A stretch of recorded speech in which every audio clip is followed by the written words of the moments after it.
Assalamualaikum warahmatullahi wabarakatuh. Perkenalkan, nama saya Andi Hidayat, kelas 2 BCKS Kabupaten Majalengka tahun 2025. Di sini saya akan menjelaskan tugas modul 3 analisa 9 langkah pengambilan keputusan kasus 4. Langkah pertama, apa saja nilai-nilai yang saling bertentangan dalam kasus 4?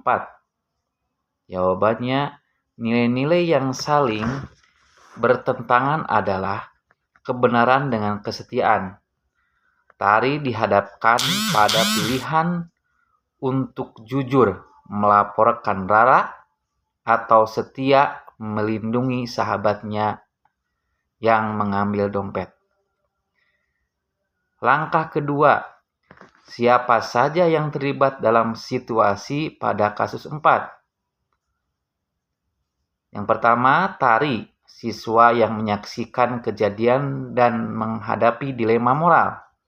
Yang kedua, Rara, sahabat Tari yang mengambil dompet dan menyimpannya.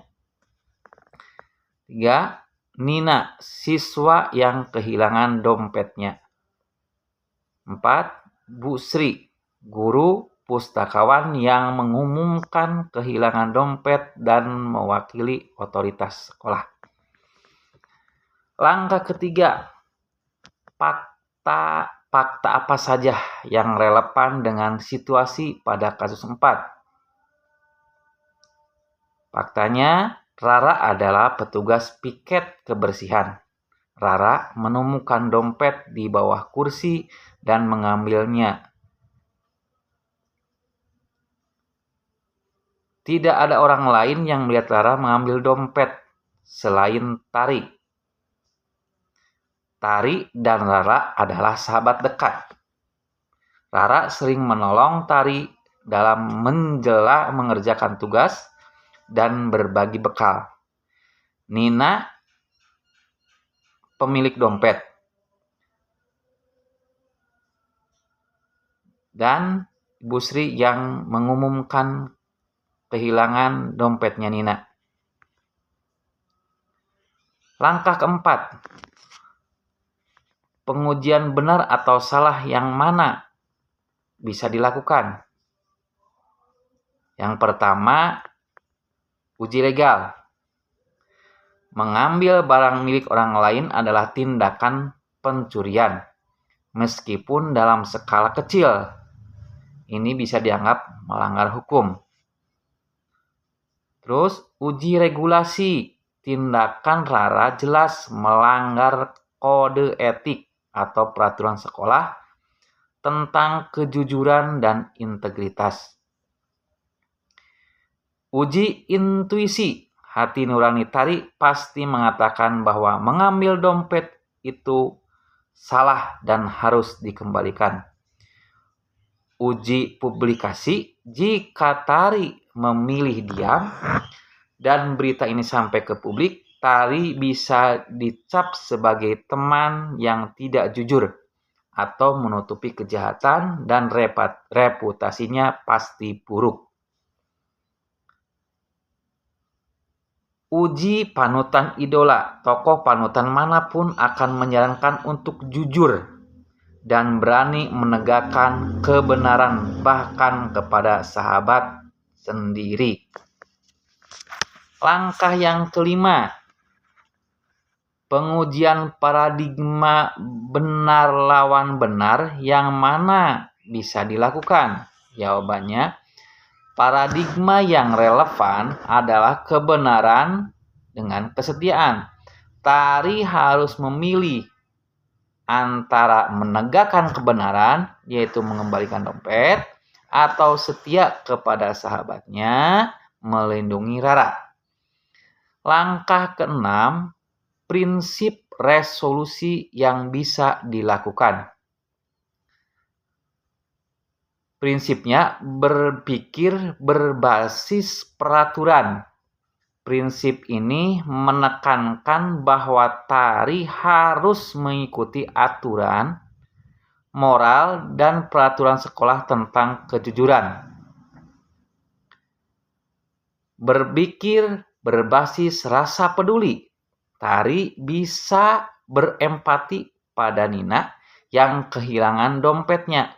Namun ia juga bisa peduli pada Rara dengan cara membantunya mengakui kesalahan dan mengembalikan dompet, alih-alih membiarkannya melakukan kesalahan lebih besar.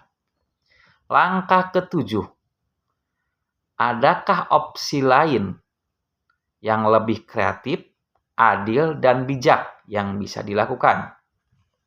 Ya, ada.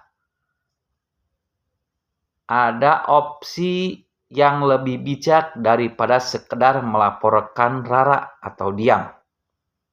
Tari bisa mengajak bicara Rara secara pribadi.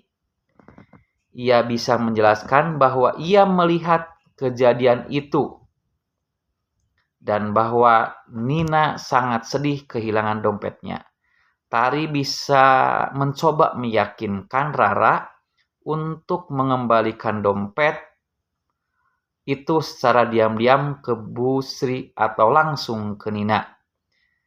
Tari bisa menawarkan diri untuk menemani Rara saat mengembalikan dompet, sehingga Rara tidak merasa sendirian dalam menghadapi kejadian ini. Langkah ke-8. Apa keputusan akhir yang ibu bapak ambil sesuai dengan analisis kasus 4? Berdasarkan analisis di atas, saya akan memilih opsi mengajak Rara berbicara secara pribadi dan mendorongnya untuk mengembalikan dompet tersebut.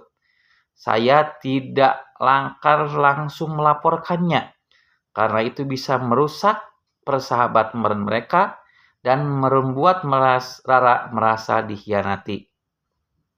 Sebaliknya, dengan mengajak bicara, saya memberikan kesempatan kepada Rara untuk mengambil keputusan yang benar atas kemampuannya sendiri. Langkah ke-8. Pelajaran apa yang ibu bapak dapatkan dari pengambilan keputusan ini?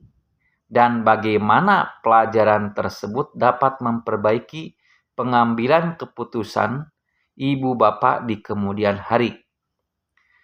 Pelajaran utama yang saya dapatkan adalah bahwa menghadapi dilema moral tidak selalu harus memilih antara dua opsi yang buruk.